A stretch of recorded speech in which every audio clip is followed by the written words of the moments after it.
Olá, sejam bem-vindas e bem-vindos novamente à disciplina de Morfologia e Sistemática Vegetal. Então vamos finalizar hoje o assunto folha, né? Que a gente já falou bastante aqui e que realmente tem muita coisa a se estudar sobre folhas. Então, por exemplo, gostaria só de comentar uma coisa aqui sobre esse papel que eu estou usando na moldura, né, aqui do assunto. Vocês estão vendo aqui plantas de trevo com folhas compostas contendo 3 folíolos, né? Então, a partir de agora eu posso mostrar o que é isso. Então, quando vocês observarem essas plantas no chão, normalmente elas são muito rasteiras, né? Aí vocês vão estar vendo ali uma folha composta, trifoliolada, e o trevo, né? Exatamente esses 3 folíolos aqui. Se vocês encontrarem por acaso alguma dessas com 4 folíolos, aí vai ser uma sorte, né? Então por isso que é chamado de trevo da sorte, né? Mas é muito raro, até porque é difícil, né, visualmente observar isso. Ok, então vamos falar aqui sobre algumas características de adaptação das folhas que conferem funções bem interessantes de adaptação aos ambientes. Então, falando sobre folhas reduzidas, que nesse caso aqui nem são tão reduzidas, tá? Mas existe uma definição botânica de catáfilos, que são folhas normalmente que ficam situadas entre os cotilédones, né, que são as primeiras folhas que surgem ali das sementes, e as folhas verdadeiras mesmo, que são realmente adaptadas a fazer fotossíntese. Então essas folhas que normalmente são diminutas, elas são definidas como catáfilos que existem em algumas plantas. Mas no caso dessas daqui do alho e da cebola que eu estou mostrando para vocês, catáfilos se modificaram para serem folhas que acumulam reservas. Então aí elas fazem parte lá do caule do tipo bulboso, né, dessas plantas que eu defini lá em caules. Eu expliquei que o caule mesmo é só essa estrutura mais abaixo que forma um prato, né, que lembra um prato, aliás, e que o nome é esse mesmo. E essas outras partes que vão crescendo aqui para cima, então são os catáfilos especializados no acúmulo de reservas e de água. E aí eles estão sendo mostrados aqui por essas setas em preto. E ainda tem uma outra estrutura mais externa, né? Quem já viu cebola e alho sabe que existe isso, que são definidos em alguns livros como escamas, que tem como função de proteção contra a dessecação, tá? Porque como são tecidos que acumulam muita água, então eles também têm tendência de perder essa água para o ambiente. E daí, em condições naturais, tem que ter essa proteção para evitar excesso de transpiração, né? Evitar perda de água pela planta, que acabaria prejudicando o funcionamento dessas estruturas aqui. Bom, em outros livros, tá? Que no caso do livro de organografia vegetal que eu estou adotando aqui como livro básico, eles, no caso de cebolas, essas estruturas dos catáforos são chamadas de túnicas, inclusive a parte mais externa, e alguns outros livros eles chamam isso aqui de é, chamam simplesmente de catáforos mesmos, e a parte mais externa, tanto na cebola quanto no alho, eles chamam de escamas. O que é que são escamas na definição botânica? São qualquer estrutura vegetal que lembre uma escama. Eu não acho isso daqui parecido com uma escama, tá? Mas alguns livros eles definem isso daqui como escamas. Então, isso é questão de preferência muitas vezes, mas o que é importante para a gente entender mesmo aqui é que todas essas estruturas aqui, tanto do alho quanto da cebola, quanto de diversas outras plantas que têm caules do tipo bulbosos, aliás, do tipo bulbo, né, nesse caso aqui, eles são folhas modificadas, especializadas normalmente no acúmulo de reservas e de água, e que nós utilizamos na nossa alimentação para a produção de temperos, porque tem reservas nutritivas ali, né, tem coisas interessantes. Mas quando a gente come cebola e alho, a gente descarta essa outra parte porque não tem nada, né? É simplesmente um tecido de resistência para evitar a transpiração. Ok? Então vamos adiante, né, em outras partes. Então eu falei que qualquer órgão que lembra uma escama é definido como escama.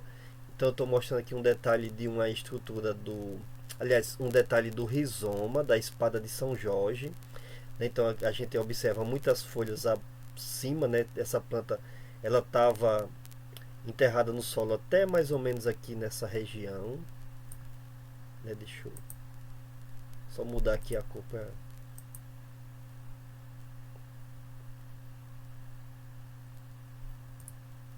Bom, a folha estava enterrada até aqui mais ou menos nessa parte branca aqui, e a partir dela estão saindo aqui os rizomas, né? Lembra de rizoma, o caule subterrâneo, e sobre esses rizomas existem essas partes esbranquiçadas que estão se destacando aqui, que são folhas, tá? São folhas que são modificadas com a função apenas de dar uma proteção ao caule do tipo rizoma que está crescendo ali abaixo do solo, né? E que poderia estar então sofrendo problemas com choques mecânicos, né? Ou insetos que vêm ali.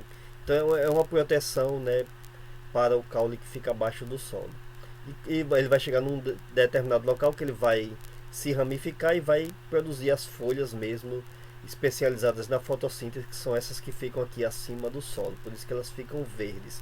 A parte que fica abaixo do solo fica esbranquiçada, né? Não tem formação de clorofilas. Mas então isso aqui é um outro exemplo de escamas, né? Isso aqui realmente parece uma escama, tá?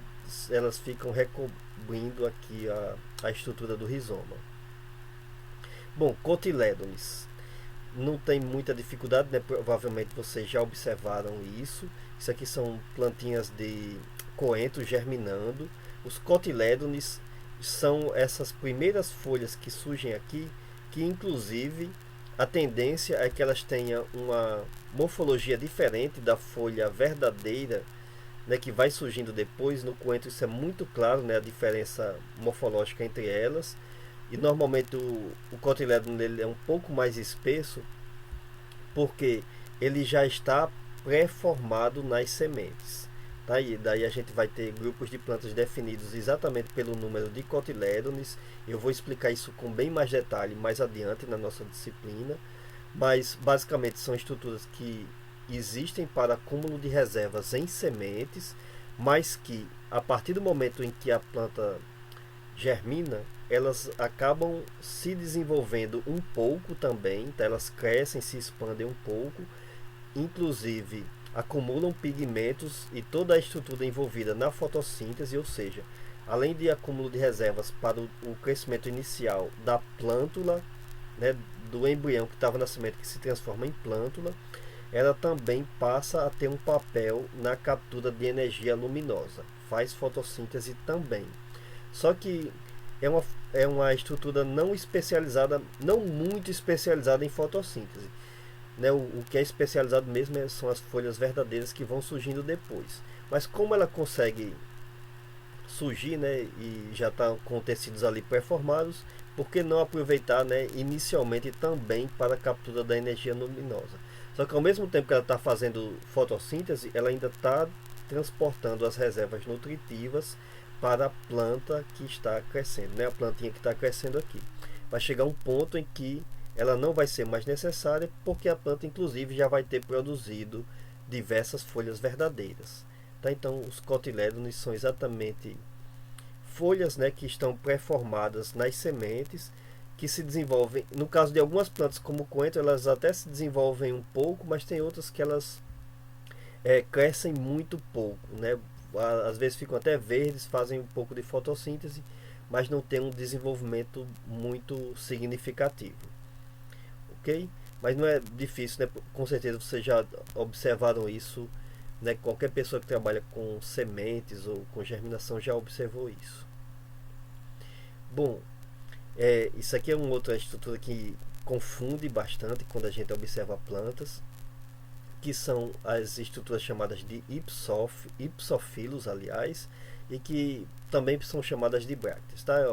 Isso depende...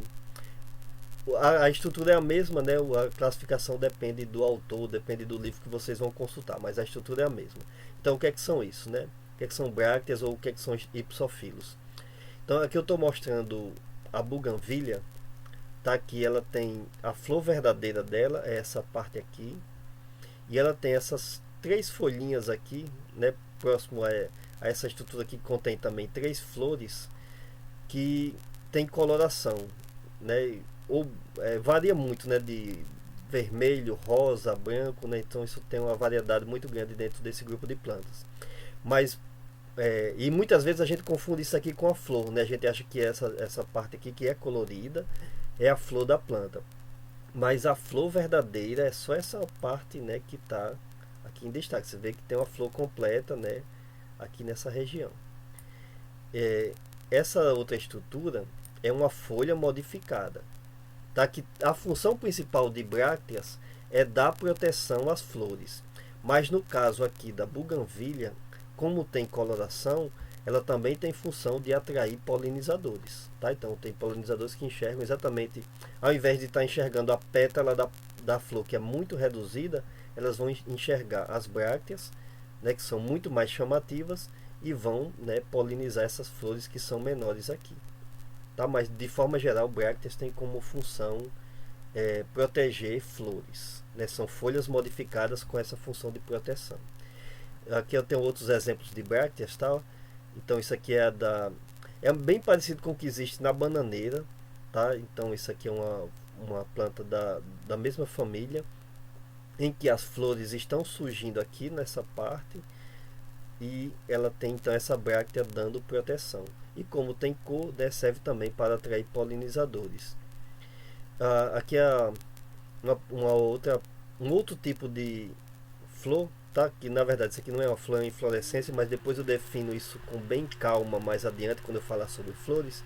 Mas então essa parte verde que está aqui próximo às flores dessa planta, isso daqui são as brácteas, tá? Então nesse caso aqui sim, função, né, principal mesmo de dar proteção às flores que estão nessa região, né?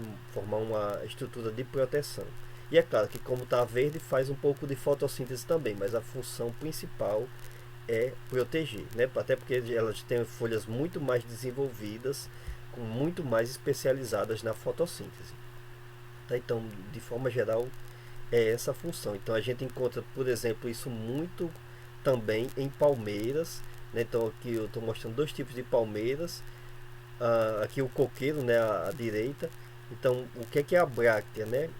No caso dessa palmeira, ela tem várias brácteas protegendo aqui as flores. E no caso do coqueiro, a gente tem uma bráctea bem grande, né, que ela fica protegendo a inflorescência e permanece muitas vezes na planta até quando já tem frutos, né? Só vai cair depois de algum tempo, né? Normalmente cai quando os frutos caem também. E algumas outras plantas, né, elas caem bem no início, porque como a função é proteger apenas as flores, que são muito pequenas e que vão ficar num local muito exposto a ventos, né, porque palmeiras crescem bastante, então elas produzem essas estruturas de proteção mesmo, para evitar ali o choque físico, né, do vento com as partes das flores, né? No caso aqui vai ser várias flores sendo protegidas. Tá? Então é essa, né, a função principal, mas é como eu mostrei, né, existem modificações que podem servir para atrair polinizadores também.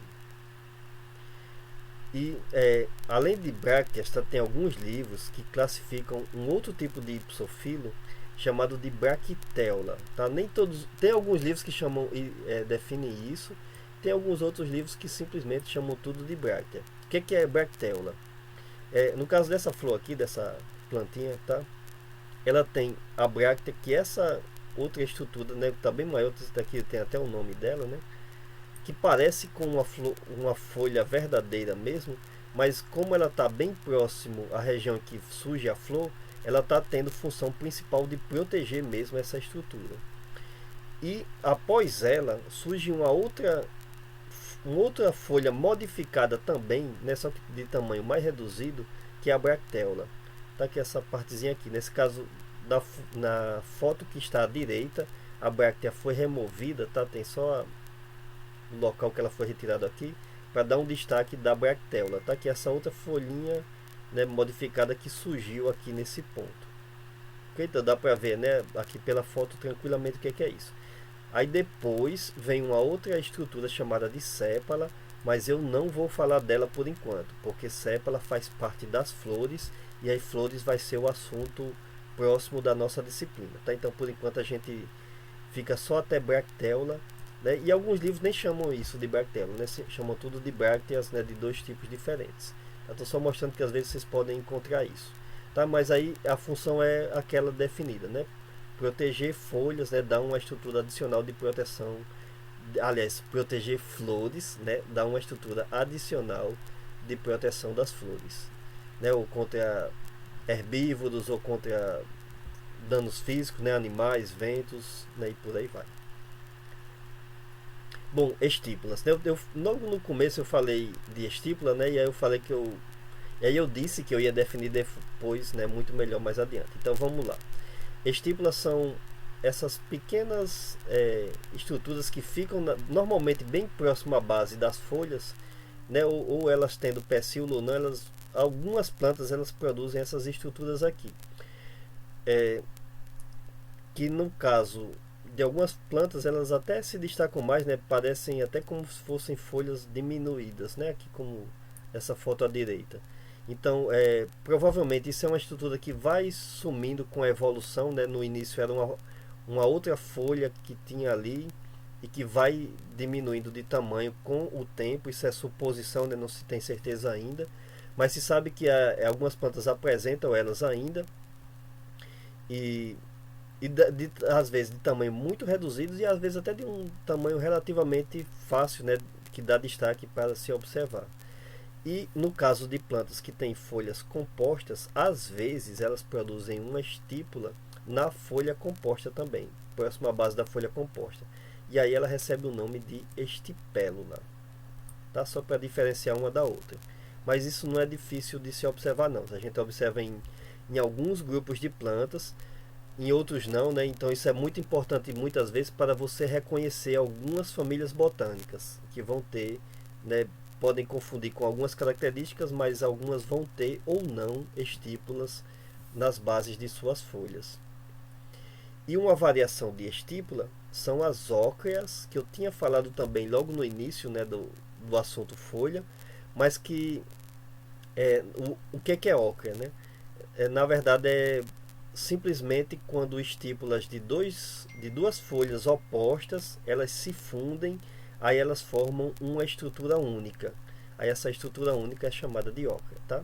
Então é o que normalmente ocorre quando tem folhas opostas, né? Então aqui essa planta tem folhas opostas, cada uma vai ter um conjunto de estípulas, né? Cada uma vai ter duas estípulas saindo de cada lado, e como elas são opostas, essas estípulas acabam se fundindo e formam essa estrutura chamada de ócrea, tá? Então muitas vezes a gente observa isso e isso serve para caracterizar ou famílias botânicas ou espécies vegetais, né? Isso vai ser muito específico para alguns grupos de plantas, né? Então é uma estrutura que também é fácil de ser observada, até não é difícil de se entender isso aqui não. Já a lígula, que normalmente está presente em gramíneas, ela é mais difícil de ser observada porque é pequena, mas é uma estrutura também fácil de ser entendida. Então o que é a lígula? Tá? Pelo desenho que está aqui à direita a gente entende o que é isso. É normalmente quando a bainha da folha cresce em volta do caule, né? Então essa é a bainha do tipo de bainha invaginante, né? Que ela cresce recobrindo todo o caule da planta. Eu já comentei sobre isso há um tempo atrás. Então às vezes a parte de cima dessa bainha forma uma outra estrutura que fica mais ou menos em volta também do caule, que é a lígula, tá? Lembra uma língua, né, de alguma planta, aliás, de algum animal, né? Então aqui tem a lâmina, né, da folha saindo, né, um desenho da lâmina da folha. Então aqui está uma foto mostrando a folha de uma gramínea com a lâmina saindo. Aqui vai ter a lígula bem próximo ao caule, né? Quase da mesma cor, mas um pouquinho mais esbranquiçada aqui nessa foto, às vezes não, né? É bem esverdeada mesmo. E às vezes tem uma outra estrutura que a gente observa chamada de aurícula, que é isso que está mostrado aqui, né? Uma extensão da bainha bem próximo do local em que existe a lígula.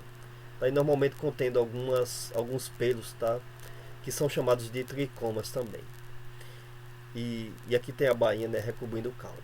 Ok? Então isso ajuda muito às vezes a identificar grupos de gramíneas, tá? Porque em algumas plantas ele está bem desenvolvido, em algumas outras não está desenvolvido, em algumas não está presente. Tá? Então isso é uma estrutura foliar muito útil para diferenciar algumas espécies de plantas, né? Muitas vezes quando a gente não tem a flor para diferenciar, consegue diferenciar bem observando se a planta possui ou não lígula, se ela está bem ou não desenvolvida, né? Então o pessoal que trabalha muitas vezes com cereais, eles utilizam essa característica para diferenciar espécies diferentes logo no início do desenvolvimento delas. Bom, então deixa eu falar aqui um outro tipo de classificação de folhas. Tá? Que essa daqui é bem simples de entender, que são folhas que são simétricas ou não simétricas. O que é que são folhas simétricas? É que se eu fizer um corte na parte central da folha, eu vou observar dos dois lados mais ou menos o mesmo formato. Então, fazendo isso aqui ou aqui, eu vou ter, né, que dos dois lados eu vou ter uma estrutura muito parecida, né? É claro que vai ocorrer variações, né, porque o próprio ambiente influencia isso. Mas tem folhas que isso é bem claro, né?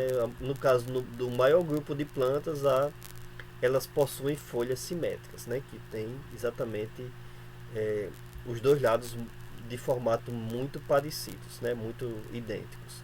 E tem alguns grupos de plantas que têm folhas assimétricas, né? Que se eu fizer um corte aqui no meio, que eu nem vou saber direito qual que é a parte do meio aqui, né? Que aqui vai estar o pecíolo dela e vai estar saindo a lâmina foliar aqui. Então eu não vou ter uma simetria, né? Em qualquer local que eu fizer o corte aqui, né? Eu não vou ter uma estrutura simétrica, né? Então nesse caso aqui isso é mais raro dentro dos grupos de plantas. Então essas folhas aqui, né? Então elas são definidas como sendo assimétricas. Então, como é uma característica muito rara também, quando a gente encontra essas estruturas, a gente consegue definir grupos de plantas. Tá? Então é muito útil para você definir e classificar grupos de plantas. Bom, mas vamos adiante, né? E algumas modificações bem interessantes que podem acontecer em folhas. Por exemplo, folhas de plantas insetívoras, que são nesse caso aqui, tá? Não existe plantas carnívoras, né? Apesar de que alguns livros falam isso, né? Mas não existe. E às vezes a gente encontra aqueles filmes que a folha come a pessoa, né? Aquilo não existe também dentro do reino vegetal. Mas existem folhas modificadas para capturar insetos. E aí no caso eu estou mostrando aqui essa plantinha, né? Que isso é bem comum. Lembra até uma boca, né? Mas essas folhas aqui, então, elas têm uma estrutura interna que acumula algumas substâncias que atraem insetos. Inclusive tem cores chamativas para atrair insetos que confundem essas folhas com flores. Então eles às vezes têm o aroma da flor, têm a cor, né? Então às vezes eles acham que vão polinizar, só que eles ficam presos a essas partes aqui. E aí ela se fecha e começa a liberar também enzimas digestivas para digerir o corpo do inseto. Normalmente são plantas muito adaptadas a locais com baixa quantidade de nutrientes, principalmente nitrogênio, tá? Ambientes muito pobres em nitrogênio, essas plantas conseguem se dar bem porque elas capturam insetos para manter a sua nutrição, né? Então elas levam essa vantagem em relação a outras. Em vez de obter nitrogênio pelas raízes, porque não seria possível porque o solo é extremamente pobre, elas obtêm através de folhas, né, capturando insetos. Então isso é um tipo de planta. Aqui tem uma variação, né, de plantas também insetívoras, que também tem estruturas de captura de insetos. Então vocês observam, né, que elas têm aqui a parte que libera essas substâncias, né? Estão vendo aqui essas gotinhas aqui, elas são pegajosas, mas ao mesmo tempo elas têm o aroma que atrai insetos polinizadores. E tem cores chamativas também. Então quando ele chega ali, ele não consegue mais escapar. E aí quando ele está preso, ela vai se enrolando aqui para facilitar a digestão do corpo do inseto. Tá? Vai começando a liberar as enzimas digestivas e aí vai, né, absorvendo os nutrientes presentes ali. Então, mas o interesse principal quase sempre é nitrogênio, tá? Porque como o nitrogênio é um dos elementos minerais mais necessários para o crescimento de plantas, e então a tendência é que em ambientes pobres a disputa entre espécies seja muito intensa, então, né, a folha né, porque não investir em uma folha modificada para capturar esse recurso ambiental tão precioso, né, em alguns locais. Então é isso que essas plantas fazem. E algumas outras produzem uma estrutura chamada de assídio, que é como se fosse esse pequeno potes aqui, né, é, que fica com uma abertura para a parte de cima, que inclusive tem uma tampa, né, que é uma outra folhinha. O assídio em si é uma folha modificada. E aí ele tem uma outra modificação foliar na parte de cima, que é uma folha que fecha também. Então ele forma essa estrutura aqui que acumula água, muitas vezes de chuva, e produz também substâncias para atrair insetos, né? Normalmente substâncias ricas em açúcares e que liberam, né, alguns compostos que atraem também insetos ali, né? Alguns compostos aromáticos, né, que liberam odores de atração. E aí quando eles caem aqui dentro, eles ficam presos, né? Então muitas vezes eles ficam nadando tentando sair dali, mas essa substância é muito pegajosa também, é difícil deles saírem. E no caso de algumas plantas que produzem ácidos, aí elas produzem essa outra folhinha em cima que ela se fecha, né? Então é uma tampa mesmo, e aí não tem mais jeito do inseto escapar, né, dessa estrutura. Então daí o caminho, né, o que ela faz é a mesma coisa que ela faz com aquelas outras folhas de plantas insetívoras. Elas têm enzimas que vão digerir o corpo do inseto, principalmente o interesse também é de nitrogênio, tá? Então são plantas muito adaptadas a ambientes pobres em nitrogênio. A gente encontra isso, a gente encontra nos nossos ecossistemas plantas insetívoras do tipo daquela folhinha que fecha, né, que eu mostrei no início, e das que produzem assídios também, tá? Então muitas vezes em locais muito úmidos, tá, a gente encontra esses dois grupos de plantas que produzem essas estruturas aqui. Bom, e utrículos, né, são folhas modificadas também para atrair insetos, né, com finalidade nutricional para a planta, mas nesse caso aqui são estruturas que ficam abaixo d'água. Tá? Então essa planta aqui ela tem raiz aquática, e essa raiz aquática, aliás, tem caule aquático que produz raízes aquáticas, mas que esses caules aquáticos eles também produzem essas folhas modificadas, né, nessas estruturas aqui, nessas estruturas chamadas de utrículos. Então como é que é isso, tá? O desenho aqui mostra, né, que ele tem uma parte que atrai insetos muito pequenos, tá? Essa estrutura aqui ela é muito pequena, então tem alguns insetos pequenos que vivem no ambiente aquático, que estão procurando alimentos ali e que acabam sendo atraídos por algumas substâncias liberadas por essas plantas, né? Exatamente no utrículo. E aí quando ele cai aqui, ele fica preso, porque tem pelos, né, que dificultam a saída dele. E aí ele acaba, né, se movimentando para essa parte mais interna do utrículo, e aí ele não consegue mais sair mesmo. E aí quando ele fica preso aqui, aí a planta digere também, né, vai aproveitar os nutrientes do corpo daquele inseto para para a sua digestão, tá? Então todos os nutrientes ali presentes normalmente também são plantas de ambientes aquáticos muito pobres em nutrientes, e é claro, o nitrogênio, né, é quase sempre o maior interesse dessas plantas. Bom, folhas modificadas em espinhos. Eu já comentei isso, né? Então, folha modificada mesmo, né? A folha em si modificada em espinho, a gente não encontra em todos os grupos de plantas, tá? Então, em cactáceas é muito claro que é o espinho que é modificado. Aliás, que o espinho é uma modificação da folha. Então, quando a gente observa a cactácea de perto, a gente vê o caule verde, né? Em alguns locais que seria a ramificação do caule, surgem as folhas que estão modificadas em espinhos. No caso do limão, da laranjeira, que eu já comentei aqui, o que está sendo modificado em espinho é a gema axilar, porque ela tem folha, né? Você está vendo aqui a folha, a gema que sairia da axila de cada folha, ela está se modificando em um espinho. Então, isso aqui não é a folha que está modificada em espinho, né? Eu coloquei aqui só para a gente comparar o que é a folha em si modificada, né? Porque às vezes pode confundir. E em algumas outras plantas, quem se modifica em espinho são as estípulas, né? Lembra que eu falei agora há pouco, né? Definir o que é estípula. Então tem aqui a folha, né, da planta. Isso aqui é o caule dela, né? E ela e as estípulas elas se modificaram em espinhos. Inclusive a gema, né, dá para ver a partezinha aqui menor, né, na parte de cima, ela se modifica em espinho também. Então aqui nessa foto à direita, a folha caiu, né, ficou aqui a parte do a, escam, a cicatriz, né, da queda da folha, mas os espinhos continuam, né, dando proteção ali àquele caule. Tá? Mas nesse caso aqui não é a folha modificada, né, como eu defini. São estípulas e também são gemas axilares modificadas em espinhos, né?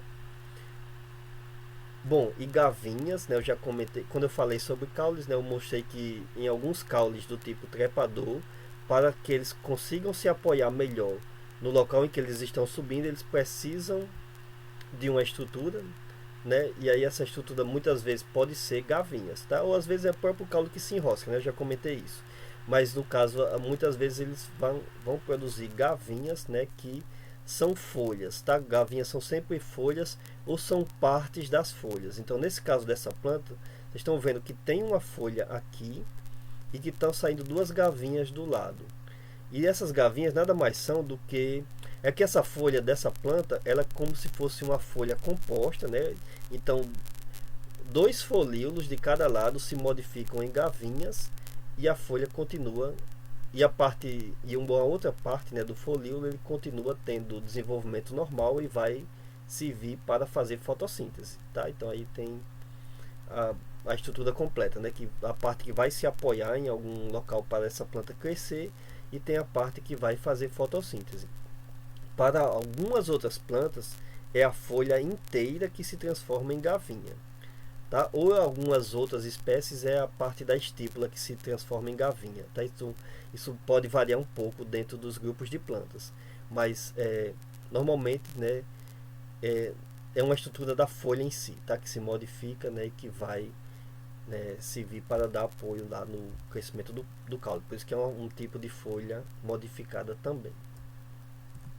Bom, né, e aí a gente fica por aqui no assunto folha, né? Muito obrigado pela atenção. No próximo assunto que eu vou comentar aqui vai ser flores, né? Então aí vai ter muito mais coisas para a gente observar. Até a próxima.